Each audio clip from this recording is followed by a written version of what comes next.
Hallelujah. জয় যিশু প্রত্যেকজনকে। আজকের এই এপিসোডে প্রত্যেকজনকে স্বাগতম জানাই। আমি পরমেশ্বরের দাস, প্রফেট সমীর দাস। আজকের এই নতুন সময় এবং নতুন এই এপিসোড করার সুযোগ প্রভু আমায় দিয়েছেন। আমি অসংখ্য রূপে প্রভুকে ধন্যবাদ করি কি এই সুন্দর সময় তিনি আমাদেরকে দিয়েছেন এবং এই সুন্দর সময়ে তার পবিত্র বচন দ্বারা তিনি আমাদেরকে আশীষিত করতেছেন। সত্যি পরমেশ্বর চমৎকারী পরমেশ্বর, তিনি বড় মহান পরমেশ্বর। দিন প্রতিদিন তার পবিত্র বাক্য দিয়ে তিনি আমাদেরকে আগলে রাখতেছেন।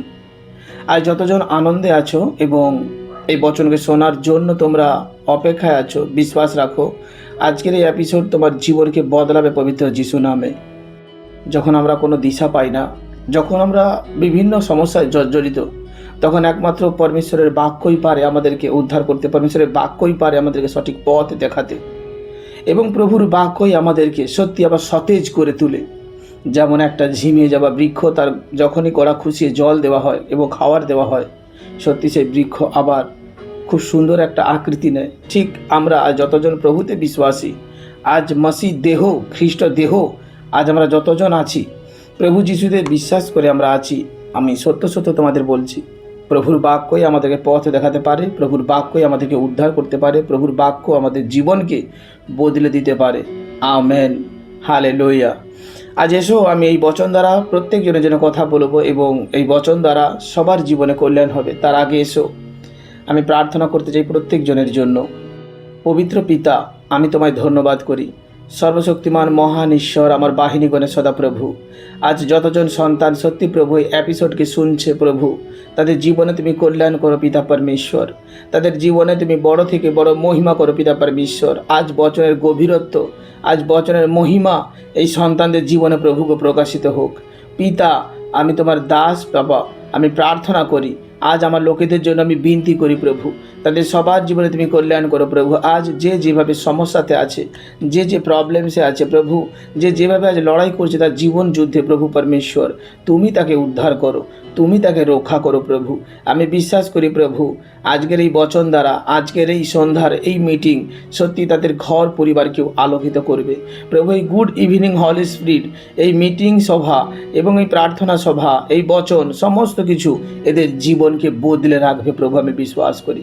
পবিত্র আত্মা, আমি তোমাকে আহ্বান করি, পবিত্র আত্মা, আজ যতজন সন্তান তারা শুনছে, তারা আজ এই এপিসোডকে তারা দেখছে, পবিত্র আত্মা তাদের জীবনে তুমি বড় থেকে বড় কার্যকারী করো পবিত্র যিশুর নামে। মহান থেকে মহান কার্যকারীকে প্রকাশ করো পবিত্র আত্মা। আমি বিশ্বাস করি পবিত্র আত্মা, আমার বিনতি প্রার্থনা তুমি কর্ণপাত করতেছ। আজকে সত্যি বচনের গভীরত্ব তাদের জীবনকে বদলে দেবে। আজকে বচনের সেই ক্ষমতা এদের পরিস্থিতিকে বদলে দেবে। প্রার্থনা প্রভু যিশুর নামে চাই। Amen, amen, hallelujah. আর যতজন বিশ্বাস করতেছ এবং ভরসা করতেছ, দেখো আমি বচন তোমাদের সামনে রাখছি। ফিলিপিও তার 4:6-7 লেখা আছে, কোনো বিষয়ে ভাবিত হইও না, কিন্তু সর্ববিষয়ে প্রার্থনা ও বিনতি দ্বারা ধন্যবাদ সহকারে তোমাদের যার যা সকল ঈশ্বরকে জ্ঞাত করো, তাহাতে সমস্ত চিন্তার অতীত যে ঈশ্বরের শান্তি তাহা তোমাদের হৃদয় ও মন খ্রিস্ট যিশুতে রক্ষা করিবে। আমেন। বাইবেল আমাদেরকে এই প্রচার এবং এই মাত্রা আমাদেরকে শেখাচ্ছে, কোনো বিষয় ভাবিত হইও না, বরঞ্চ প্রার্থনা করো। সর্ববিষয়ে প্রভুর কাছে তুমি জিজ্ঞাসাবাদ করো, তোমার মনের কথা তুমি পরমেশ্বরের কাছে খুলে বলো। আজ যতজন আমাকে শুনছো, আমি তোমাদেরকে একটা মেসেজ এখানে দিতে চাই। আজ তোমার মনে যত গভীর প্রবলেমস আছে, আজ তোমার মনের মধ্যে যত আতঙ্ক আছে, যত ডিপ্রেশন আছে, তুমি তোমার ইহোবা পরমেশ্বরের সামনে তা খুলে প্রকাশ করো। তোমার প্রভুর কাছে তুমি খুলে প্রকাশ করো, কারণ তিনি বিশ্বস্ত, তিনি পরমেশ্বর। আজ তোমার জীবনে যে দুঃখর কাল, আজ তোমার জীবনে যে সংকট কাল, আজ তুমি যে হতাশায় চলছো, তুমি ঈশ্বরের কাছে খুলে বলো। তিনি তোমাকে রাস্তা দেখাবেন, তিনি তোমাকে পথ দেখাবেন। তিনি প্রভু, তিনি মহান। আজ তুমি বিভিন্ন স্থানে গেছো, বিভিন্ন জায়গায় গিয়েছো, বিভিন্ন রাস্তা ধরেছো, আজ কোনো উপশম তুমি দেখতে পাওনি। প্রভু যিশু তোমার জন্য অপেক্ষা করছে। তার জন্যই বাইবেল বলছে যে ঈশ্বরের শান্তি তাহা তোমাদের হৃদয় ও মন খ্রিস্ট যিশুতে রক্ষা করিবেন। যখন সত্যি আমরা প্রভুর কাছে কিছু পাওয়ার অপেক্ষায় দাঁড়াই, প্রভু পরমেশ্বর আমাদেরকে ভরিয়ে দেয়। আর এটা বাস্তব, পরমেশ্বর চায় তার অভিষেক তার অনুগ্রহ, তার সামর্থ্য যেন তার প্রত্যেকটা ভক্ত, তার প্রত্যেকটা সন্তানের কাছে আসে। পবিত্র আত্মা তোমার জন্য দিন প্রতিদিন অপেক্ষা করে, তুমি হয়তো জানো না, কিন্তু পবিত্র আত্মা চায় তোমার পরিবারকে, তোমাকে, তোমার জীবনকে বদলে দিতে। কিন্তু তুমি পবিত্র আত্মার জন্য অপেক্ষা করোনি, তার কারণে আজ তোমার জীবনকে তুমি হতাশায় দেখেছো। আমার প্রিয়, আমি তোমাকে বলতে চাই, এই বচন অনুসারে তুমি মন ফেরাও আর পরমেশ্বরের প্রতি ফিরো, আর দেখো সত্যি প্রভুর কত বড় অভিষেক, কত বড় দয়ার কৃপা তোমার জীবনকে বদলে দেয়। তুমি যে বিষয়ে ভাবোনি, যে বিষয়ে তুমি চিন্তা করোনি কি আমার জীবনে এত উন্নতি হতে পারে, আমার জীবন কি এভাবে পরিবর্তন হতে পারে, আমি কি এই স্থানের ব্যক্তি, আমি কি এই স্থানে পৌঁছাতে পারি, ইয়েহোবা পরমেশ্বর বলছে এর থেকে উঁচা স্থান আমি তোমার জন্য রেখেছি, যা তোমার বংশে, যা তোমার পরিবারে কেউ তা দেখেনি, ছুঁয়ে স্পর্শ করেনি। আজ এই বচন তোমার জীবনে বড় পরিবর্তনকে নিয়ে আসবে। তার জন্য বচন বলছে কোনো বিষয় ভাবিত হইও না, কিন্তু সর্ব বিষয় ও বিনতি দ্বারা ধন্যবাদ সহকারে তোমাদের যাচ্ছা সকল ঈশ্বরকে জ্ঞাত করো।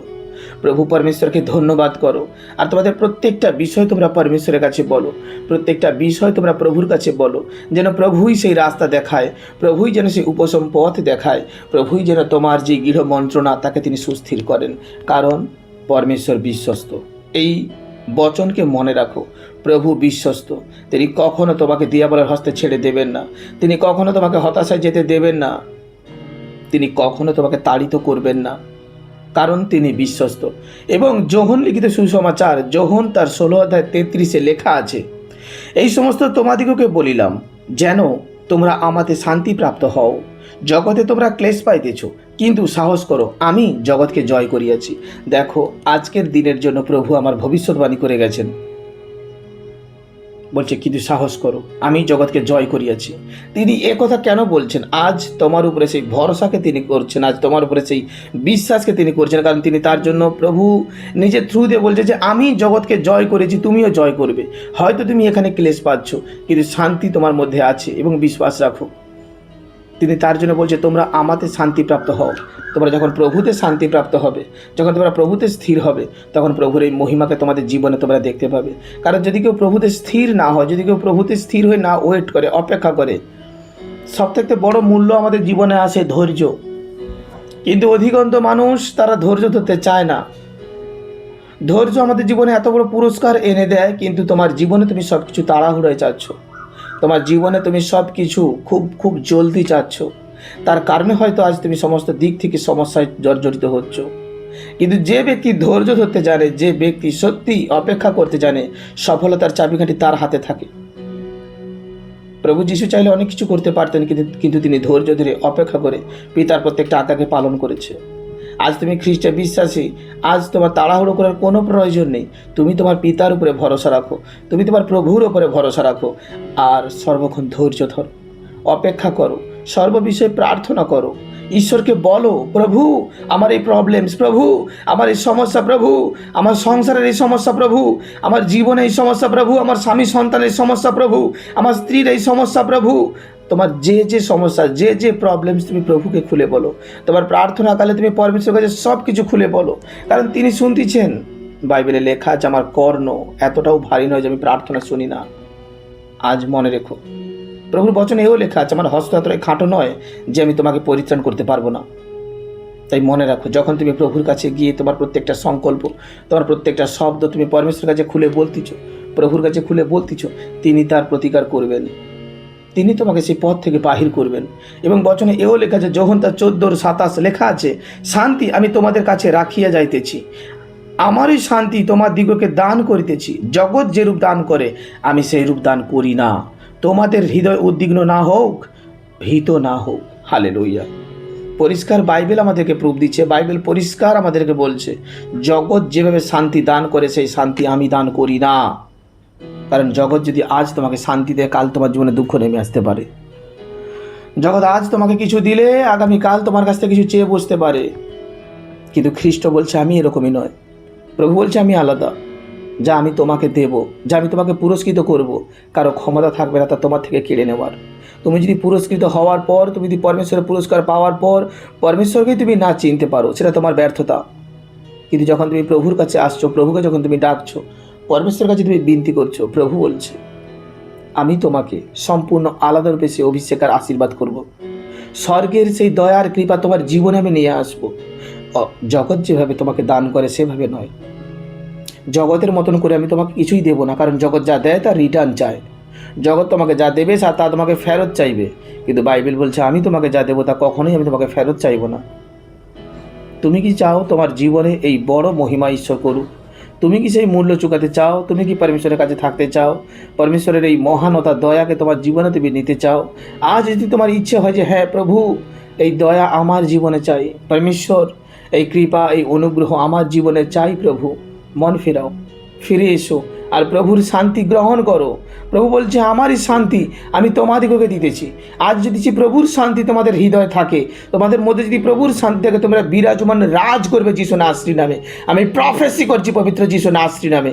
আর যে কজন আর যতজন তোমরা শুনছো, যতজন তোমরা বিশ্বাস করতেছ, তোমরা হৃদয়ে রাখতেছ প্রভুর শান্তিকে, যতজন মন ফিরেছ প্রভুর কাছে পশ্চাতাপ করতেছ, তোমাদের জীবন তো আজকের পর থেকে ডেভেলপমেন্টের দ্বার খুলে দিচ্ছে পরমেশ্বর। তোমাদের জীবনে তো আজ থেকে পরমেশ্বর বড় থেকে বড় মহিমার গেটকে খুলে দিচ্ছে যিশু নাসরি। তোমার জীবনকে তিনি আগুয়াই করতেছেন, সাচ্চা পরমেশ্বর তোমার জীবনকে তিনি বাড়াচ্ছেন। কিন্তু একাধিক সন্তান এই বিষয়ে সে ধ্যান রাখে না, তার আত্মিক জীবনে সে কোনো মর্যাদা রাখে না, কোনো ঐতিহ্যই রাখে না, আত্মিক জীবনকে ধ্বংস করে দেয়। কিন্তু আমি তোমাদের বলি, এই আত্মিক জীবনকে ধ্বংস করো না। এই আত্মিক জীবনের মূল্য বুঝতে শেখো, এই আত্মিক জীবনের গভীরত্ব বুঝতে শেখো। জীবনটাকে এভাবে হাস্য কৌতুক করে উড়িয়ে দিও না। তোমার জীবনের মূল্য চুকিয়েছে প্রভু যীশু খ্রিস্ট। সেই মূল্যকে বুঝতে শেখো আর জানতে শেখো, কারণ তিনিই পরমেশ্বর। বিশ্বাস রাখো তিনিই প্রভু। বচনে লেখা আছে আমি ও পিতা আমরা এক। বচনে লেখা আছে আমি বিশ্বম্বরের কর্তা। তাই যখন খ্রিস্টের অনুগ্রহ, খ্রিস্টের দয়া তোমার জীবনে আসতেছে, সেই অনুগ্রহ সেই দয়াকে তুমি গচ্ছিত করে রাখতে শিখো। যদি সেই দয়া সেই অনুগ্রহকে তুমি গচ্ছিত করে না রাখতে শিখো, তোমার জীবনটা আগাছার মতন হয়ে যাবে। বচনে লেখা আছে যদি কেউ আমাদের না থাকে সে কোনো দিনের জন্য ফল ধরতে পারে না।